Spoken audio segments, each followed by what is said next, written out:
ഒരു ഇന്റർവ്യൂ ഉണ്ട്, ഇന്റർവ്യൂ ഹാളിൽ. ഒരാളെ ഇൻഫ്ലുവൻസ് ചെയ്യുന്ന, ഈ രാജ്യത്തിന് ആവശ്യമുള്ള കാര്യങ്ങൾ മുമ്പോട്ട് വെക്കുന്ന ആളാണ് ഇൻഫ്ലുവൻസർ എന്ന് പറയുന്നത്. ഈ അറിവ് എവിടെ നിന്ന് കിട്ടി? പത്രത്തിൽ നിന്ന് അടിച്ചു മാറ്റിയതാ. മുമ്പോട്ട് വെക്കുന്ന ആളാണ് ഇൻഫ്ലുവൻസർ എന്ന് പറയുന്നത്.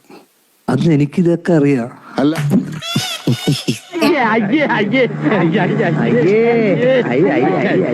നേരത്തെ താങ്കൾ പറഞ്ഞു. ഞാൻ അജ്മലിനോട് ചോദിച്ച ചോദ്യം അല്ല, നിങ്ങൾ താങ്കൾ നേരത്തെ തുടങ്ങിയത്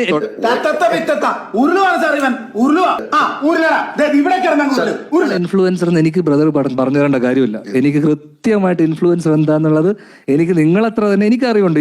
അല്ല, ഞാൻ പറഞ്ഞതേ ഉള്ളൂ. വേണ്ട, താൻ പറയണ്ട, പറയുന്നത് കേട്ടാ മതി. അപ്പൊ എനിക്ക് പഠിപ്പിച്ചു തരേണ്ട കാര്യമില്ല എന്താണ് ഇൻഫ്ലുവൻസർ എന്നുള്ളത്. ഞാൻ ഇവിടെ ഒരു ക്ലാസ്സിനോ സെഷനോ ഇരിക്കുകയല്ല. നിങ്ങൾ ഹലാക്കിതാക്കരുത്. ഞാനൊരു ചെറിയ ജാടയിൽ അങ്ങനെ നിന്ന് പോവുകയാണ്. നിങ്ങൾ ഇൻഫ്ലുവൻസർ എന്ന് പറഞ്ഞ് എന്താണ് പഠിപ്പിച്ചു തരേണ്ട യാതൊരു കാര്യവും ഇവിടെ ഇല്ല. നിന്റെ തൊള്ളോർന്ന് ഒച്ചെങ്ങാനും പുറത്ത് പൊങ്ങിയാണ് നിന്റെ വായിൽ ഞാൻ താറൂരിക്ക് ഒഴിക്കും. ഞാൻ വളരെ ഫ്രണ്ട്ലി ആയിട്ടാണ് അങ്ങോട്ട് പറയുന്നത്. ഒരിക്കലുമല്ല. പിന്നെ വളരെ ഫ്രണ്ട്ലി ആയിട്ടാണ് ഞാൻ അജ്മൽ പറഞ്ഞ. പിന്നെ ഭീഷണിയുടെ സ്വരം അതെന്നോട് വേണ്ട. ഇൻഫ്ലുവൻസർ എന്നുള്ളത് എന്താണ് ഇൻഫ്ലുവൻസ് എന്നുള്ളത് എനിക്ക് നിങ്ങൾ പറഞ്ഞിട്ട് അറിയേണ്ട കാര്യമില്ല. എനിക്ക് അത് അത്യാവശ്യം നന്നായിട്ട് അറിയാം. പോയേ കയ്യിൽ നിന്ന് പോയേ, പിന്നെയും പോയേ. കുറച്ച് ധൃതിയുണ്ട്. പൊതുപരിപാടികളെ